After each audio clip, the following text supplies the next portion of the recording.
Hello everyone, welcome to my mini blog. কেমন আছো সবাই? আশা করছি ভালো আছো, আমিও ভালো আছি। তো আমি এখন একটু বেরোবো, যাবো একটু মার্কেটে, কিছু কেনার আছে, তাই আমি হয়ে গেলাম রেডি ঝটপট। তো আজ আর বেশি বড় ব্লগ করছি না, এটা ছোট্ট করে তোমাদের সাথে শেয়ার করবো যে আমি কী কী কিনছি, কী কী কিনেছি, সেটাই তোমাদের সাথে শেয়ার করবো। তো চলো বেশি কথা না বাড়িয়ে কাজের দিকে এগোনো যাক। এরপর আমি বাইরে বেরিয়ে দিয়ে দিলাম গেটে তালা। এরপর আমি আস্তে আস্তে যাব রাস্তার দিকে। এরপর আমি গাড়িতে উঠে সোজা চলে গেলাম আমাদের মার্কেটের দিকে। তারপর আমাদের সবজি মার্কেটের এখানে এসে দাঁড়ালাম।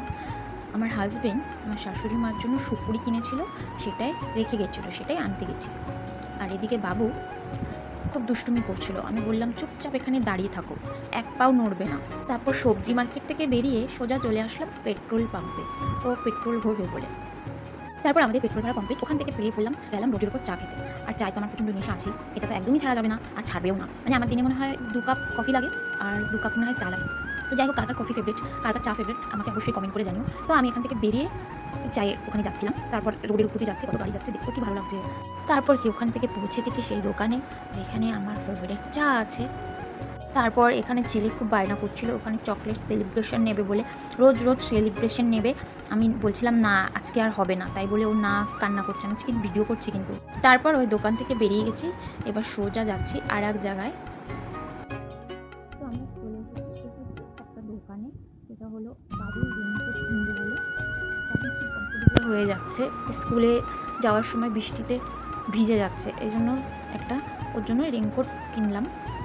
প্রথমে অনেকগুলো ট্রাই দিচ্ছিল, ছেলেকে দেখো না, আরও প্রচণ্ড বায়না করছিল যে এটা পরবে না। আমি বলছি না, পরতে হবে, পরো। তারপর অনেকগুলো দেখার পরে একটা চুজ করে নিলাম। অবশেষে আমাদের শপিংও কমপ্লিট।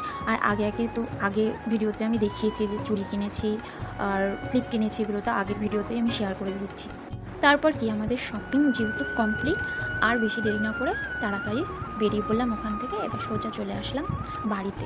আর এই জায়গাটায় দেখবে যে এত ভিড় থাকে, মানে প্রত্যেকটা দিন। দেখো দেখো কত লোকজন। অবশ্য সোদপুরে বা আড্ডা দেওয়ার মতো সেরকম জায়গাই নেই, অফিস কলেজ এসবই বেশিরভাগ। তো যাই হোক, আজকে ব্লগটা এটুকুই। ভালো লাগলে একটা লাইক কমেন্ট করে দিও। আবার নেক্সট ব্লগে আমি নিয়ে আসবো। টাটা।